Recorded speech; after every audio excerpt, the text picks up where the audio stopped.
इस बार आपने यात्रा की शुरुआत के लिए दिल्ली प्रदेश का चुनाव किया है और मथुरा तक का चुनाव आपने किया है। क्या कुछ उद्देश्य अगर आप दर्शकों को बताना चाहें? देखो, 7 नवंबर यानी कल से 16 नवंबर तक दिल्ली से वृंदावन तक 3 प्रदेशों की यात्रा है। दिल्ली, हरियाणा और उत्तर प्रदेश।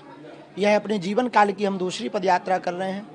प्रेम वाली बात, हमको तो केवल हिंदुओं में जागृति चाहिए। जात पात और भेदभाव को जड़ से हमें मिटाना है।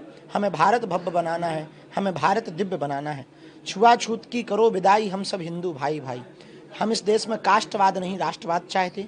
ये पदयात्रा 80 करोड़ हिंदुओं की कर रहे हैं।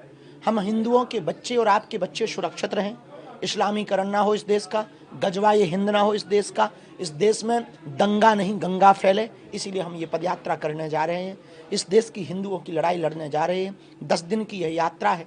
गांव गांव गली गली में जाएंगे, हिंदुओं से एक ही भिक्षा मांगेंगे कि हम सब हिंदू एक हो जाएं और हिंदुओं में एकता आ जाए। और जातिवाद तो हो पर जातियां तो हो पर जातिवाद ना हो, जाति अहंकार शून्य हो जाए।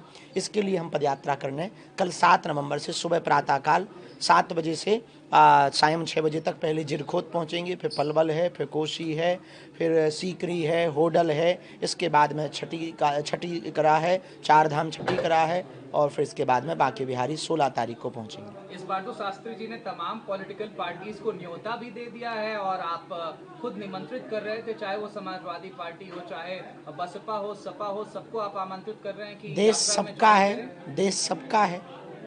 जिस पार्टियों में जिन पार्टियों में हिंदू हैं उन पार्टियों की ये पदयात्रा है, इसलिए हमने सबको आमंत्रित किया। इस पर एक अगर प्रमुख एम हो हिंदुओं को एकत्रित करने के भीतर, तो वो क्या रहेगा बाबा बागेश्वर की? भेदभाव मुक्त, छुआछूत, अंगड़े पिछड़े की लड़ाई इस देश में खत्म हो जाए तो हिंदू एक हो जाएगा।